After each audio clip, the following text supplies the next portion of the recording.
Friends, ఈరోజు మీకు నేను నా స్టైల్లో చేసే ఒక ఆకుకూర పచ్చడి చూపిస్తున్నాను.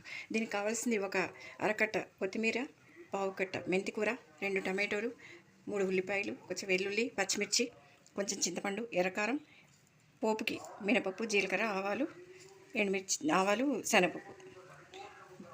ఇవి నేను ఎండుమిర్చి వేయట్లేదు. ఒక్కొక్కసారి చాలా కారం ఉంటున్నాయి ఎండుమిర్చి, అందుకని వేయట్లేదు. ఎర్రకారం వేస్తున్నాను. ఇదైతే కాశ్మీరీ మిర్చి కారం ఉండదు. చింతపండు మనకు కావాల్సింది. ఇప్పుడు కొంచెం నూనె వేసి ఇందులో పోపు వేస్తున్నాను. చూడండి, ఇందులో మనకి ఇష్టమైన వెజిటబుల్స్ వేసుకోవచ్చండి. పచ్చడి అంతా చేశాక గ్రీన్ పీస్ని కొంచెం ఉడకబెట్టి నీళ్లు లేకుండా అది వేస్తే చాలా బాగుంటాయి. అవి గ్రీన్ పీస్ పేస్ట్ అయిపోకూడదంటే సగం ఉడికాక దాని మీద ఒక నెయ్యి చుక్క నూనె చుక్క వేయాలి. వేస్తే అవి తొందరగా పేస్ట్ అయిపోవు దానికి.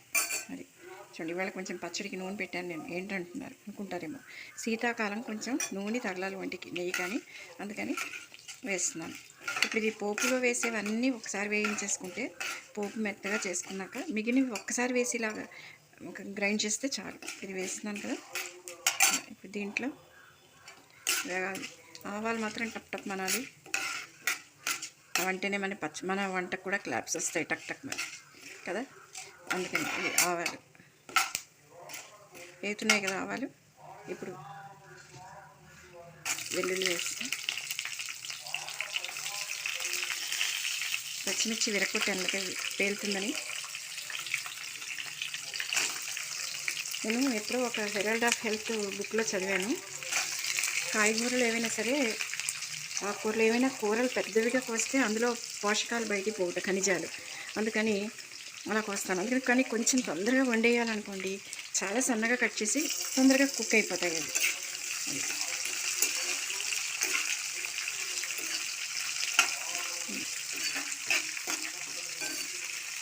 అవి. కొంచెం మంట పెట్టుకుని వేయించవచ్చు.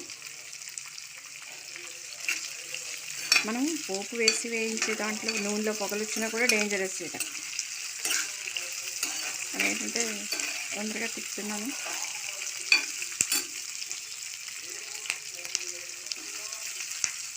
దీనికి మూత అక్కర్లేదండి, కొద్దిసేపు ఇలా వేయిస్తే సరిపోతుంది. ఉల్లిపాయ బాగా వేగాలి, లేకపోతే ఉట్టి ప్యూర్ పచ్చివైనా తినాలి. అందుకని సగం వేగి సగం వేగకుండా ఉన్నా తినకూడదు. బయట చూస్తుంటే చాట్ బండార్ దాంట్లో సేవ్ వేస్తాడు, కొంచెం ఒక పూరి ఏదో పెడతాడు, దాని మీద ఏదో వేస్తాడు, పెరుగు వేస్తాడు, నూనెలో వేయిస్తాడు, పెరుగు వేస్తాడు, మళ్ళీ దాని మీద టమాటో సాస్, చిల్లీ సాస్లో ఏవో వేస్తాడు. వాటిలో చాలా రకాల ఆయిల్స్ అవి ఉంటాయి, రుచి కోసం వేస్తారు. కానీ అవి వేసాక మళ్ళీ పైన చింతపండు పులుసు పోస్తాడు, లేకపోతే నిమ్మరసం వేస్తాడు. ఇవన్నీ కలిపి మీరు ఒక్కసారి ఇంట్లో కలిపి ఒక్క కప్పులో వేసి ఇవన్నీ కలిపి రాత్రి ఉంచి చూడండి ఎలా ఉంటుందో. పొద్దున్న లేచేపటికి ఒకసారి, అంటే ఇంట్రెస్ట్ ఉన్నవాళ్ళు, ఎందుకంటే నేను చూసే చెప్తున్నా. అలా ఉంటే పొద్దున్న జీర్ణ వ్యవస్థ ఎలా ఉంటుందండి. మనం పిల్లలకి టమాటాలు సాల్ట్ వేసాను, ఇందులో సాల్ట్ వేసి కనిపిస్తుందో సాల్ట్ పసుపు వేసేసాను, అందుకని బాగా ఉడుతుంది.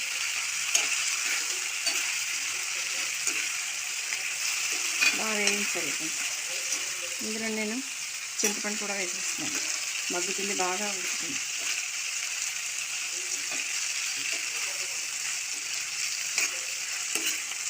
కొంచెం మామూలుగా ఎవరైనా పిల్లలు తినేది ఇంట్రెస్ట్ ఉంటే కొంచెం పలుకుగా ఉంచుకోవచ్చు, లేకపోతే మాత్రం మెత్తగా కూడా గ్రైండ్ చేసుకోవచ్చు. ఇది కనుక దోశలకి వేసుకుంటే చాలా బాగుంటుంది. ఇది యాక్చువల్లీ అంటే ఇలా వేగుతూ ఉంటుంది కొంచెంసేపు ఆపుదాం. నేను త్వరలో యూట్యూబ్లో ఒక సీరియల్ ప్రారంభించబోతున్నాను, స్వచ్ఛమైన తెలుగు అమ్మాయి నిజ జీవిత కథ. అందులో ఒక కథ కాదు, అది చాలామంది జీవితాలు అందులో వస్తాయి. అది త్వరలో ప్రారంభిస్తాను. ఇప్పుడు నేను ఇంతకంటే ఎక్కువ కోరుకొని తక్కువ కోరుకోను, కానీ మనం చేసేది నిజాయితీగా చేయాలి, పైన ఫలితం భగవంతుడికి ఇచ్చింది అనుకుంటా. అందుకని ఇలాగే ఆదరిస్తారని నేను కోరుకుంటున్నాను. పచ్చిగా ఉన్నాయి కొంచెం టమాటోలు, అందుకని వేగుతాయి.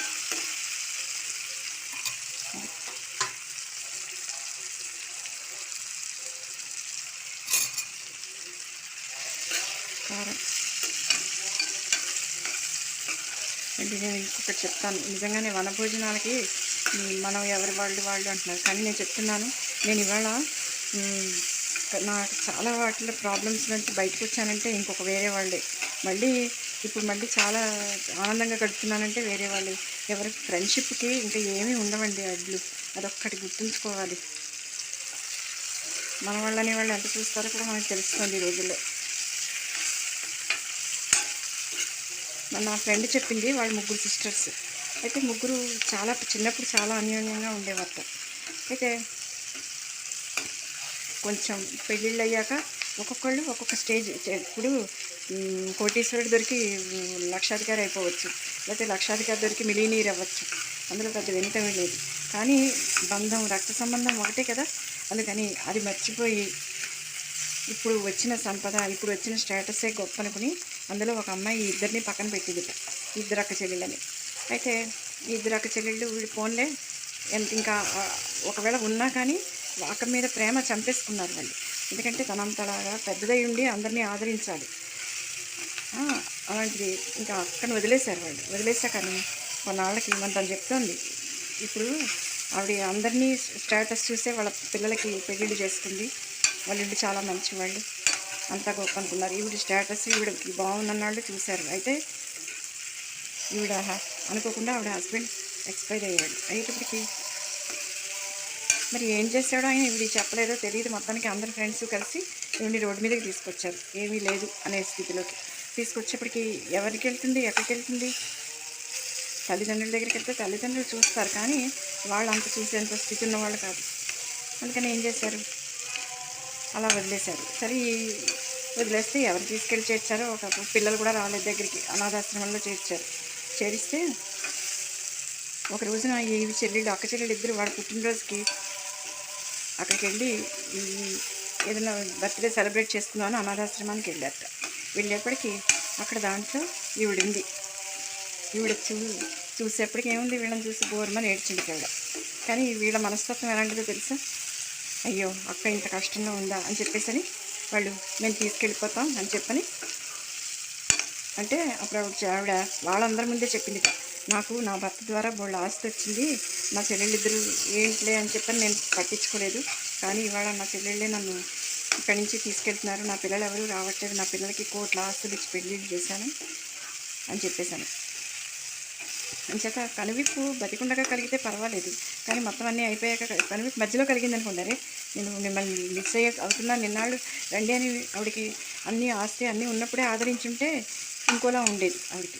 కానీ చూసారా, అన్నీ పోగొట్టుకుని చివరికి భర్తను కూడా పోగొట్టుకుని దీనురాల్లా అలా పెడితే అది అంటే ఇంకా మనసుని ఆత్మ ఒకటి చాలా చంపేసుకుని వెళ్ళడమే అది, ఒక ఆత్మాభిమానాన్ని. అందుకని చెప్పి అప్పుడు వాళ్ళ ఫ్రెండ్స్ మనకు అనిపించారు నాకు వాళ్ళు. ఇప్పుడు మాకు చాలా మా దగ్గరే ఉంది, చాలా సంతోషంగా ఉంది అని చెప్పారు వాళ్ళు. కానీ వాళ్ళకు సంస్కారం ఒక్క మాట కూడా ఆనాడు మమ్మల్ని అలా చూసిందన్న మాట అనలేదు. అది వాళ్ళ సంస్కారం. ఇలా ఉంటారు లోకంలో. చూడండి, నిజంగా జరిగినవి ఇలాంటివి ఎన్ని ఉన్నాయో, మన చుట్టూ ఎన్ని జరుగుతున్నాయో ఇవన్నీ. అది నేను ఇంట్లోనే 4 తరాల వాడు, అంటే నా ముందు కూడా 2 తరాల వాడు మా చిన్నప్పటి నుంచి నాకంటే పైన 3 తరాల వాడు బతికున్న వాళ్ళు ఉన్నారు. అందుకని ఏంటంటే బోల్డ్ మందిని చూశాను నేను. చూశాక వచ్చిన ఇవన్నీ చూడండి. ఇప్పుడు ఇది వేయిపోయింది కదా, కొంచెం ఆకు వేసేయాలి, మెంతాకు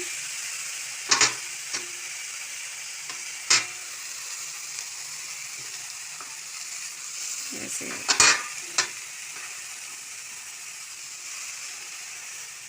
ఏదో మైకులు పెట్టి లేకపోతే ఘనంగా బహుమతులు ఇచ్చి చేస్తేనే జీవితం కాదు. ముందు మన వాళ్ళని ఉద్ధరించి అప్పుడు ప్రపంచాన్ని చేయాలి. మాకు తెలిసిన ఒక అబ్బాయి ఉన్నాడు. అబ్బాయికి అలా వీళ్ళు చిన్నవాడైనా గారాభంగా చూశారు, మంచి దాంట్లో పెట్టారు. అన్నగారేమో పాపం ఏదో కొంచెం నెమ్మది, వీడికి ఉద్యోగం వచ్చేసింది తొందరగా. వీడికి ఉద్యోగం వచ్చాక ఆ తల్లి తండ్రి కొని అన్నయ్యకి కూడా వేయించరా ఎందులోనైనా అంటే అలా కాదని పెద్ద సంఘ సంస్కర్త అయిపోయాడు ఇవాళ. అది అందరూ పొగుడుతారు, కానీ లోపల ఒక రకమైన చూసేవాళ్ళకి అనిపించదా, ఈ మన ముందు భగవంతుడు మనకి ఎంతమందిని ఇచ్చాడో అవన్నీ కూడా గత జన్మ నుంచి వచ్చిన వాళ్ళందరికీ ముందు మనం చేయాలి. చూసారా, వేయించాక ఇలా అయిపోతుంది. ఇవి వేగడం చాలు, కొంచెం వేడి దాంట్లో ఉంటుంది, చల్లారాక గ్రైండ్ చేసేసుకోవడమే. ఓకే సార్ ఫ్రెండ్స్, ఇప్పుడు చూసారా ఇవన్నీ ఆ ఎర్రకారం అన్నీ వేసి గ్రైండ్ చేసుకుంటే ఇలా ఉంటుంది పచ్చడి. ఇలా